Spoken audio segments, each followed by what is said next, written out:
Méditons avec la communauté des disciples du Christ vivant en ce mercredi 6 mars 2024, troisième semaine de Carême, année liturgique B.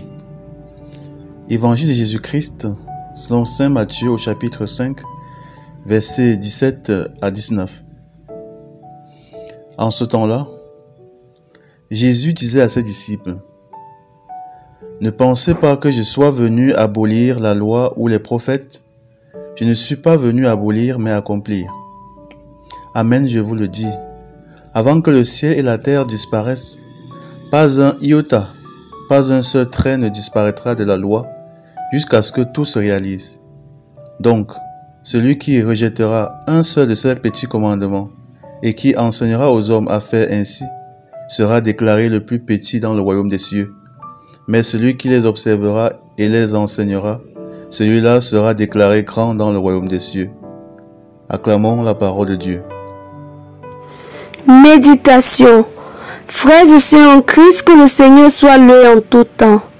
Les textes de ce jour mettent un accent particulier sur l'observation et la mise en pratique de la parole de Dieu.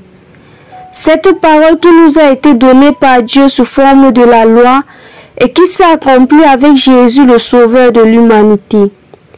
Il rappelle à ses disciples qu'il est venu promulguer de manière définitive la loi de Dieu.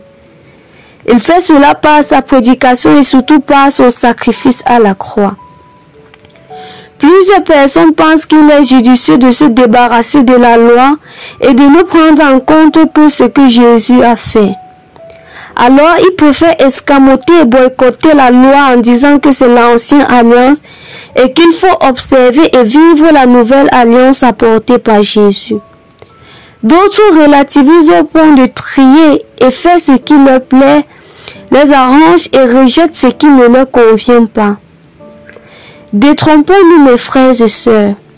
Jésus nous encourage à mettre en pratique la loi car il nous a montré l'exemple en vivant une vie exemplaire. Il observait la loi et la mettait en pratique telle qu'elle est écrite.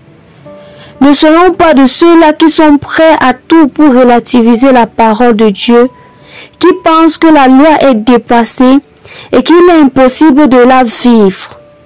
Au contraire, soyons des braves de Jésus en mettant en pratique sa parole afin de grandir et avancer vers le royaume des cieux, car il affirme: « Celui qui rejettera un seul de ces plus petits commandements et qui enseigne aux hommes à faire ainsi, sera déclaré le plus petit dans le royaume des cieux.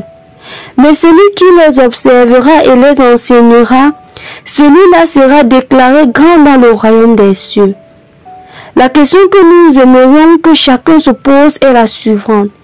Suis-je un pratiquant de la parole ou alors suis-je un relativiste? Jusqu'à quel point obéissons-nous à cette parole?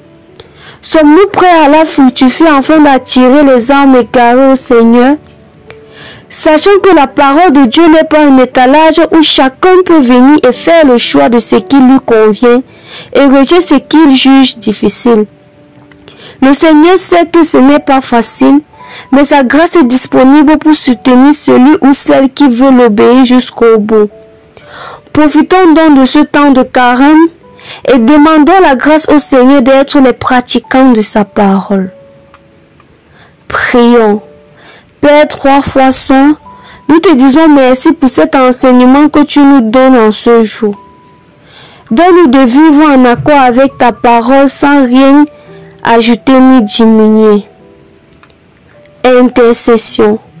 Seigneur, nous te prions pour tous ceux-là qui ne croient pas à ta parole. Donne-leur de comprendre qu'une vie sans ta parole n'a pas de sens. Maman Marie, intercède pour tes enfants. Exercice spirituel.